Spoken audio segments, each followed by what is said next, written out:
We're here at Podunk Bluegrass Festival.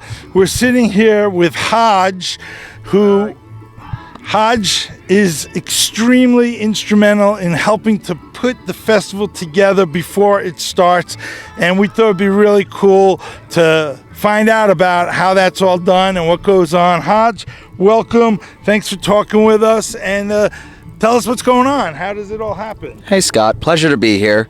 So this is Podunk. It's currently located in Goshen, Connecticut at a fairground. I think this is our best year yet. We have a little over 2,000 people here. So it takes a team of about 12 of us, 4 or 5 days to put this together, and then everybody else shows up and they start rolling in on Wednesday morning. We've been here since Friday. This whole setup, everything that we have here lives in 7 trailers down the road, and we somehow managed to coordinate to get them over here. That always takes way longer than it should. How'd you get into it to begin with? I got into this because I was building Gray Fox for 5 years? 5 years prior to building this one. I was building Gray Fox, and they called me up here one day and said they needed a little extra help, and well, they definitely need a little extra help. So we've been showing up here for about 4 years now, putting it all together. At the other location as well? Yeah, at the other location, at the Hebron location where the Lions were. When you say putting it together, what does that mean? Because we all show up and kind of take it for granted, you know? Like, what does it mean that you do? So when we show up here, there's not much. There's some buildings, but there's no stages, there's no dance floors, there's no fences, there's certainly no sound equipment. All of that stuff is shoved in trailers and has to be dragged out. A couple 100 feet of wire here, a couple sections of fence there. I think we built 5 stages this time. We had to put up 4 additional tents to house some of the artists. And then because of the blazing heat, we had to put up an additional 5 or 6 shade tents to help make the people a little more comfortable. What does it mean to build this stage? Is that like there's a roof that comes, right? You're not building the roof. What's it, the floor you're building, and then the actual stage itself? So our main stage here is a trailer. It unfolds and articulates, and then we have to post it all together because it's not hydraulic. We have to literally physically move it out and then attach all the pieces. 11 other people? Yeah, it's 11 or 12 of us show up and do that, and then we have we have 2 other performance stages that are 4x8 platforms that all have to have legs bolted on them, and then they have to be leveled off, secured, and then we build dance floors in front of them in order to allow the people to kick some dirt around. Yeah. It takes a couple days, but I think we have a pretty good crew this year. We had some new people come on. Hey, Herman. Sorry, the dog's gonna interrupt me. We had a couple new people come on, and it really helped out with some of the build.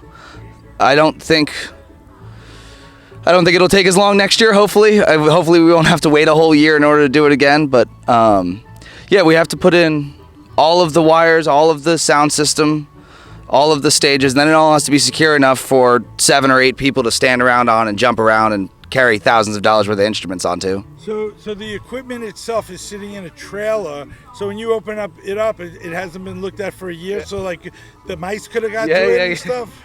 Yeah, there's usually a couple of mouse piles in there, and then we have to move all the poison out of the way that we stuffed in there. There's usually a dead bird or something that crawled inside last winter.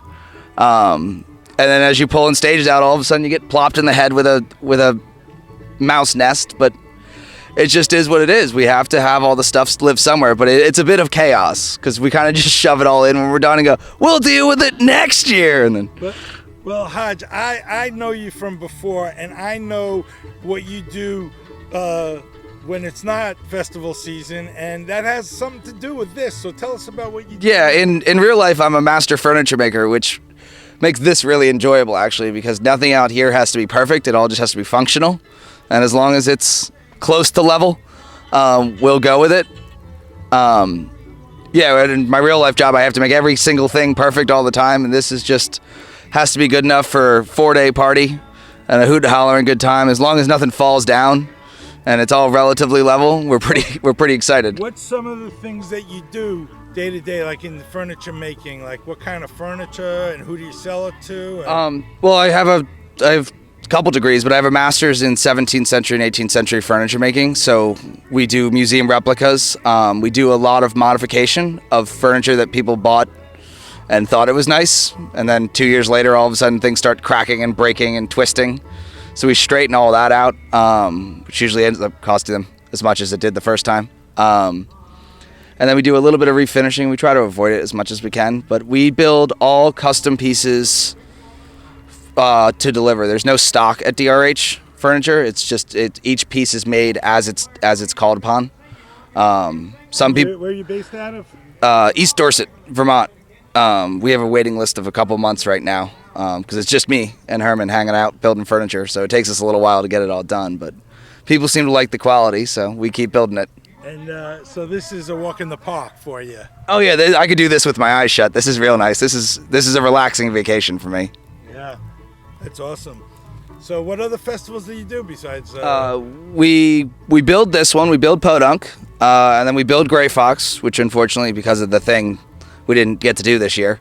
And then we travel to Jennybrook, Thomas Point Beach, and I think we're gonna see if we get Joval this year, but I don't know that they're having it. I don't know that they're having it this year. Yeah. We'll see, but if it's happening, we'll be there. And you're about to get married, so Yes, like 40-something days, I'll be married. I have 2 6-year-olds already. The dog will be at the wedding. He'll be bouncing around. It'll be a good time. And then the band that we hired for the wedding is actually performing here this week. We just saw them, the Gribblies. They were on the nice. They were on the showcase stage down there. Yeah, that's great. Excuse me. Well, that sounds awesome. And if anyone wanted to get in touch with you about your furniture making, how would they do that? Yeah, it's all under DRH Furniture. It's on the Facebook. It's on the Instagram. And then there's DRHfurniture.com.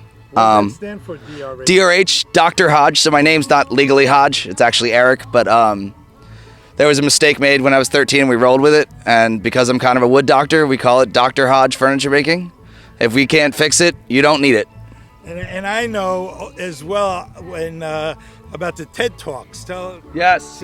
What was it? 2020, 2016. We gave a TED Talk in Asbury Park at the TEDx convention.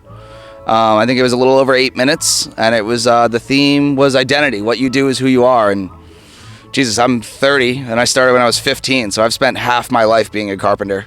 Could you just tell us about how you came on the stage? Yeah, that was funny.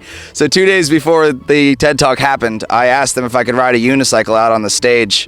And for some reason, they thought I was kidding. And they asked me if I knew how to ride a unicycle. When I confirmed that there's no way in hell I would ask to do that if I couldn't, I actually got to ride out on stage in it. Herman, stop knocking over the camera, bro. Over the camera. That's good. We'll keep that in. Wicked dog. So I rode a unicycle out while wearing an apron. This is Herman. He's been here all week building the festival. Hey, Herm, say hello. There's a tail wagging there. It's a tail wagging Herman. He's a fun little dog. He's a little over 8 years old now. He's been here all week building the festival, standing in the heat with us, dealing with it. But it's been a great festival. If you guys are around, you want to come see some local artists, some not so local. Next year. For next year. No, this one ends tomorrow. We're done. We have to take it all apart again. It'll take me a while to put this together anyway.